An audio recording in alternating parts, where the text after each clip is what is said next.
Good morning, I'm Ori Aduba and welcome to the Royal Television Society's headquarters in central London, where this morning we are announcing the nominations for the RTS Programme Awards 2021, presented in partnership with Audio Network. Now, in just a moment, we'll be revealing the complete list of this year's nominations, a list that in itself is an extraordinary tribute to the British television production sector, which has faced such a profoundly challenging year in every respect. We've all grown tired of hearing words like unprecedented and relentless, but of course they're exactly the best ways to describe the momentous and sad events of the last year. There isn't one of us who hasn't been affected in some way by the pandemic, and it's been a profoundly difficult time for everyone in our industry. This year has, though, also been a time in which audiences have rediscovered the collective joy of watching television. Perhaps more than ever, television has shown its power to be a place of escape, a place to be entertained, a place to fire the imagination, a place of wonder and discovery, a place of enchantment, and of course, a place to become informed. The programmes listed in the nominations we're announcing this morning reflect the incredible range that British television offers. Television that takes the audience to places they may have never been before, whether that means geographically, culturally, socially, or intellectually. Many of the programmes to receive nominations were commissioned, produced and delivered. There are nominations for programmes made by tiny indies sitting alongside shows made by the big broadcaster studios, and distinctive programmes with niche audiences toe-to-toe with some of the most popular titles on television. In all its rich variety, this is simply the very best of British television. So how has the nominations list been put together? Well, since the beginning of January, juries selected from across the television industry have watched literally hundreds of submitted programme entries. The juries met on Zoom to discuss the programmes viewed, and for each category, a shortlist of 3 nominations was agreed. A vote by secret ballot then determined the category winner. So each jury has contributed to this list, which covers the full sweep of creativity in British television production. And so to the nominations. We begin with drama. And in 2020, British producers delivered exceptional pieces which were appreciated by audiences not only in Britain, but around the world. Once again, this year there is outstanding work in competition in all the main drama categories. In the drama series category, there are nominations for Sky Atlantic's Save Me 2, Sky Atlantic's I Hate Susie, and In My Skin, produced for BBC Three and BBC One Wales. In the drama miniseries category, the nominations are Channel 4's Adult Material, BBC One's Small Axe, and BBC One's I May Destroy You. And in the single drama category, the nominations are Elizabeth is Missing, produced for BBC One, Anthony, produced for BBC One, and Sitting in Limbo, produced for BBC One. Our congratulations to BBC One for, of course, scoring all 3 nominations in the single drama category. In the soap and continuing drama, the nominations are Coronation Street on ITV, Casualty on BBC One, and Holby City on BBC One. In the drama performance categories, the nominees for actor female are Glenda Jackson for Elizabeth is Missing on BBC One, Michaela Cole for I May Destroy You on BBC One, and Daisy Edgar-Jones for Normal People on BBC Three. For actor male, the nominees are Lenny James for Save Me 2 on Sky Atlantic, Paul Mescal for Normal People on BBC Three, and Sean Parks for Small Axe on BBC One. We move now to factual programmes, and in the formatted popular factual category, the nominations are Long Lost Family, Born Without a Trace, produced for ITV, The Rap Game UK, produced for BBC Three, and Joe Lycett's Got Your Back, produced for Channel 4. In the history category, the nominations are Lost Home Movies of Nazi Germany on BBC 4, Damalola, The Boy Next Door on Channel 4, and The World's Biggest Murder Trial, Nuremberg, on Channel 5. In the live event category, the nominees are ENO's Drive and Live, La Boheme, on Sky Arts, The Third Day, Autumn, on Sky Atlantic, and General Election Live Results, an ITV news special on ITV. British documentary making has continued to flourish this year despite the restrictive challenges presented to production by the pandemic. There are distinctive high-caliber pieces in both the documentary series and single documentary categories, programmes that raise the bar for documentary production. The nominations in the documentary series category are Hospital Fighting COVID-19, produced for BBC Two, Once Upon a Time in Iraq, produced for BBC Two, and The School That Tried to End Racism, produced for Channel 4. In the single documentary category, the nominated programmes are Anton Ferdinand, Football, Racism and Me, produced for BBC One, Surviving COVID, produced for Channel 4, and The Family Secret, produced for Channel 4. The sports coverage and production categories always invite keenly contested programme submissions. As we know, many sporting events simply didn't happen this year. Those that did required producers and broadcasters to really raise their own game to provide some very welcome sporting action for viewers to enjoy. So for the Sports Programme Awards, the nominations are England versus the West Indies First Test, Black Lives Matter on Sky Sports Cricket, London Marathon 2020 on BBC One and BBC Two, and The Open for the Ages on Sky Sport.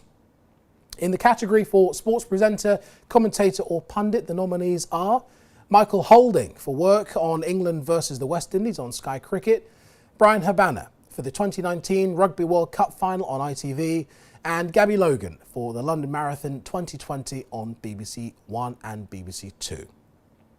Entertainment is a big television genre, always keenly contested by broadcasters, and we have never needed entertainment shows and performers capable of raising our spirits more than we do now. In the entertainment programme category, the nominations are Beat the Chasers, produced for ITV, The Masked Singer, produced for ITV, and Big Zoo's Big Eats, produced for Dave. In the entertainment performance category, the nominees are Big Nasty and Mo Gilligan for The Big Nasty Show on Channel 4, Young Philly for Hot Property on BBC Three, and Rob Beckett and Romesh Ranganathan for Rob and Romesh Versus on BBC One. In the daytime category, the nominated programmes are Loose Women, produced for ITV, The Bidding Room, produced for BBC One, and Junior Bake Off, produced for Channel 4. In the children's programme category, the nominees are Jojo and Gran Gran, It's Time to Go to the Hairdressers on CBeebies, FYI Investigates Brazil, Children Caught in the Crossfire on Sky News and Sky Kids, and IRL with Team Charlene on ITV and CITV. Now to comedy, and following consultation with the broadcasters, this year the RTS is pleased to introduce a new category, comedy entertainment, to celebrate the best in panel shows, talent-led talk shows, humour-led variety, or competition shows and clip shows. So the first ever nominations in the comedy entertainment category are The Big Nasty Show on Channel 4, Charlie Brooker's Antiviral Wipe on BBC Two, and The Rangan Nation on BBC Two. The comedy performance categories are next, and the nominees for male comedy performance are Yusuf Korka for Home on Channel 4, Oti Fagbenle for Max on Channel 4, and Paul Chahidi for This Country on BBC Three. The female comedy performance, the nominees are Bamisola Ikumelo for Famalam on BBC Three, Sophie Willan for Alma's Not Normal on BBC Two, and Ruth Jones for Gavin and Stacey's Christmas special on BBC One. For scripted comedy programme, the nominations are Brassic, produced for Sky One, Sex Education, produced for Netflix, and The Young Offenders, produced for BBC Three. In the arts category, the nominated programmes are African Renaissance, When Art Meets Power on BBC Four, Keith Haring, Street Art Boy on BBC Two, and Grayson's Art Club on Channel 4. In the prestigious Science and Natural History category, the nominations are Surviving the Virus, My Brother and Me, produced for BBC One, The Surgeon's Cut, produced for Netflix, and Brain Surgeons Between Life and Death, produced for Channel 4. In the presenter categories, the nominees are Joe Lycett for The Great British Sewing Bee on BBC One, Yinka Bonkini for Damilola, The Boy Next Door on Channel 4, and Grayson Perry for Grayson's Art Club on Channel 4. Now in its 6th year, the Breakthrough Award is presented to recognise an emerging and significant new talent in British television, either in front of or behind the camera. The previous winners were Phoebe Waller-Bridge, Michaela Cole, Daniel Lawrence-Taylor, Naban Rizwan, and last year, Tanya Moody. This year's 3 nominees are the musician and presenter Big Zoo for work on Big Zoo's Big Eat, produced for Dave, the creator, director and performer Robert Softly Gale for Crypt Tales, Hamish, produced for BBC 4, and the writer, creator and performer Mae Martin for Feel Good, produced for Channel 4 and Netflix. The Royal Television Society Programme Awards is proud to continue its long-established tradition of honouring the principal role that writers play in creating memorable television. This year, in the comedy writing category, the nominees are Mae Martin and Joe Hampson for Feel Good on Channel 4 and Netflix, Peter Foot for The Young Offenders on BBC 3, and the writing team of Ghosts on BBC 1. For drama writing, the nominees are Michaela Cole for I May Destroy You, produced for BBC 1, Lucy Prebble for I Hate Susie, produced for Sky Atlantic, and Steve McQueen and Alistair Siddons for Small Axe, produced for BBC 1. Previous winners of the Royal Television Society's Channel of the Year, first introduced in 2017, were BBC 3, BBC 1, CBeebies and Channel 5. This year, the nominations for the RTS Channel of the Year are ITV, BBC 1 and Sky Arts. So there they are, the nominations for this year's Programme Awards. Congratulations to all of the nominees, in particular to the BBC, who lead the field with 40 nominations. And it's now my pleasure to introduce the Chief Executive of the Royal Television Society, Teresa Wise. Teresa. Thank you so much, Ore, and thank you too for doing a wonderful job in hosting for us this morning. May I firstly offer my congratulations to all the nominees announced today.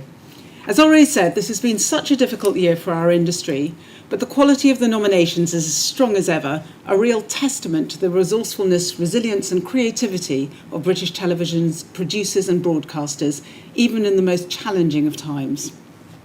As in previous years, it's terrific to see the really rich variety of programme making recognised in these nominations, with content drawn from right across the British television landscape. Production companies, large and small, major broadcasters, specialist channels and streaming services, they are all on the list of nominations. So thank you to everybody who submitted entries this year. The Programme Awards is the principal fundraising event in the RTS's annual calendar and wouldn't be possible without the engagement of the broadcasters and streamers. So I'd like to take this opportunity this morning to formally thank them for their continuing support. Thank you as well to all the industry professionals who gave up their time to watch the submitted programmes and sit on one of our juries. As I hope is well known, we work extremely hard at the RTS to make sure our juries are truly representative of modern, diverse Britain. And I'm pleased to report that of the 219 jurors for the Programme Awards this year, 56% were female and 35% were Black, Asian or minority ethnic, an increase on last year. This year, we're delighted to welcome a new chair for the Programme Awards, Kenton Allen, and I'd like to thank Kenton for both taking on the role and for the guidance he's brought to it. And, of course, I'd like to offer my sincerest thanks to our sponsor partner for the Programme Awards, Audio Network, whose continuing support we really appreciate. Of course, in ordinary times, the Programme Awards is one of the big social nights of the television industry's year, a time to enjoy a lively night of food and drink, a chance to catch up with old colleagues and friends, and more than anything, a celebration of the very best of British television from the previous 12 months. This year, we obviously can't gather together in the great room at the Grosvenor House Hotel as we normally would. But as we say, the show must go on. So I really hope you'll join us for a special live streamed presentation of the ceremony 2 weeks from today, Tuesday the 16th of March at 6:30 p.m. I'm especially delighted to announce that Jonathan Ross will be hosting our ceremony this year. And as usual, we'll be announcing the winners in all 28 categories, alongside the Judges Award and the Outstanding Achievement Award.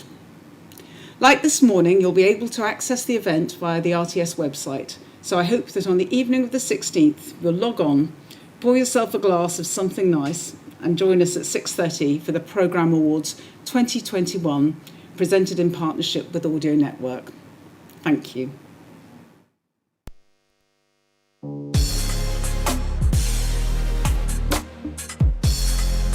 Hello, I'm Rob Smith, CEO of Audio Network.